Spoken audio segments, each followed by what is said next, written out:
বাংলাদেশের মুসলমানরা মরতে জানে, হাঁটতে জানে না, তারা শাহাদাত বরণ করবে, তারপরও হিন্দুত্ববাদী মোদির কাছে মাথা নত করবে না। শেখ হাসিনা যে একজন স্বৈরাচারী, হত্যাকারী, গণহত্যাকারী, ছাত্র হত্যাকারী, এটা ভারতকে স্বীকার করতে হবে, না হলে ভারতের কোনো ক্ষমা নেই। ভারত শেখ হাসিনার সাথে সম্পর্ক রেখেছে, ভারত বাংলাদেশের মানুষের সাথে সম্পর্ক রাখেন।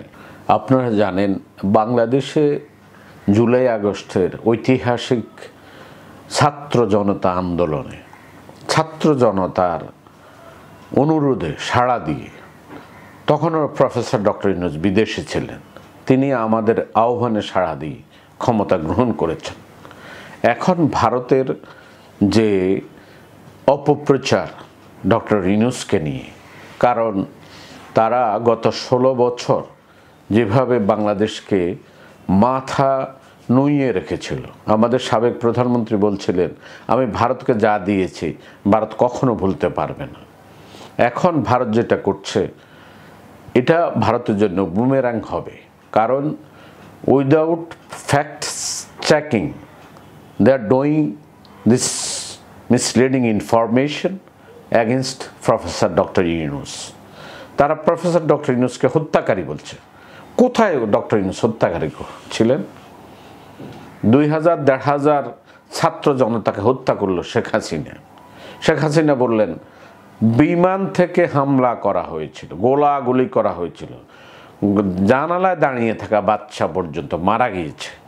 আর শেখ হাসিনা একজন প্রধানমন্ত্রী হয়ে নির্লজ্জ মিথ্যাচার করেছেন যে পানি ছিটানো হয়েছে, কিন্তু আমরা দেখলাম কি গুলি মারছে হেলিকপ্টার থেকে। তো ভারত বাংলাদেশের সাথে সম্পর্ক রাখেনি, ভারত বাংলাদেশের জনগণের সাথে সম্পর্ক রাখেনি, ভারত সম্পর্ক রেখেছে শেখ হাসিনা এবং আওয়ামী লীগের সাথে।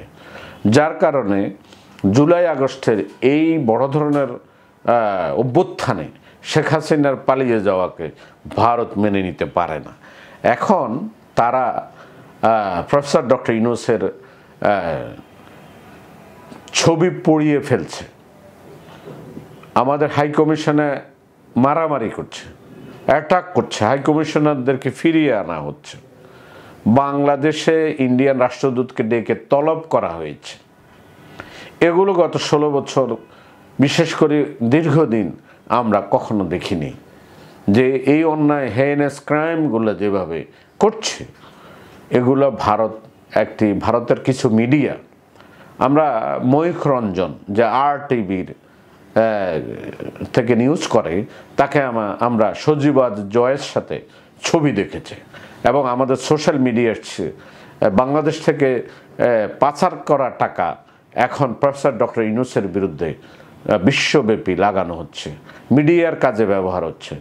এবং বিভিন্ন, আমি আন্তর্জাতিক কমিউনিটি, ভারতের কমিউনিটিকে বলবো, আপনারা বাংলাদেশের রায়ট লাগানোর চেষ্টা করবেন না। গুজরাটের হামলা এখানে হবে না, কারণ যদি আমি ধর্মীয় দৃষ্টিকোণ থেকে বলি, কারণ ভারত একসময় প্রধানত হবে, সেই রেজাল্ট গাজওয়ায়ে হিন্দ দিয়ে গেছেন রাসূলুল্লাহ সাল্লাল্লাহু আলাইহি সাল্লাম। সুতরাং বাংলাদেশের মুসলমানরা মরতে জানে, হাঁটতে জানে না, তারা শাহাদাত বরণ করবে, তারপরও হিন্দুত্ববাদী মোদির কাছে মাথা নত করবে না। মোদি ভারতে মুসলমানদেরকে নিধন করছে, মুসলমানদের নেতাদেরকে জেলে পুরে রেখেছে, অথচ চিন্ময় প্রভু দেখে জেলখানায় ঢুকানোর পরে তারা আমাদের একজন অ্যাডভোকেটকে হত্যা করেছে। এই যে বিষয়গুলা, এই যে ন্যাক্কারজনক ঘটনাগুলো তারা ঘটাচ্ছে শুধুমাত্র শেখ হাসিনাকে খুশি করবার জন্য, এবং বাংলাদেশে আবারও শেখ হাসিনা রিইনস্টেট করবার জন্য। আমরা ভারতীয় সাংবাদিকদেরকে বলতে দেখেছি যে শেখ হাসিনা এখন ভারতের একটি গলার কাঁটা হয়ে দাঁড়িয়েছে।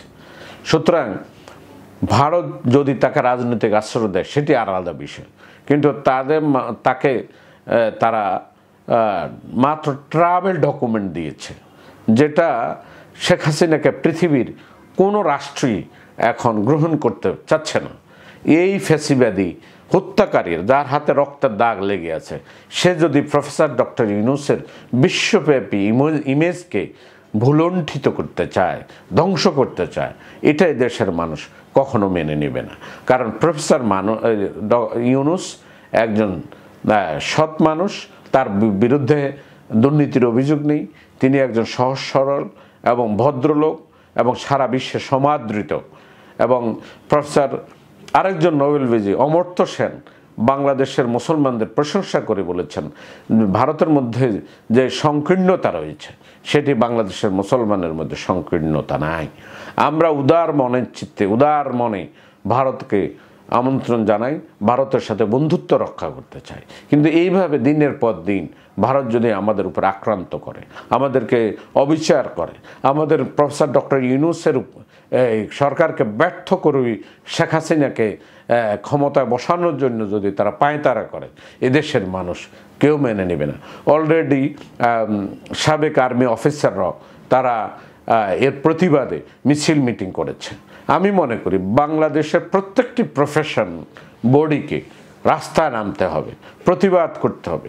শেখ হাসিনা যে একজন স্বৈরাচারী, হত্যাকারী, গণহত্যাকারী, ছাত্র হত্যাকারী, এটা ভারতকে স্বীকার করতে হবে, না হলে ভারতের কোনো ক্ষমা নেই। ভারত শেখ হাসিনার সাথে সম্পর্ক রেখেছে, ভারত বাংলাদেশের মানুষের সাথে সম্পর্ক রাখেনি।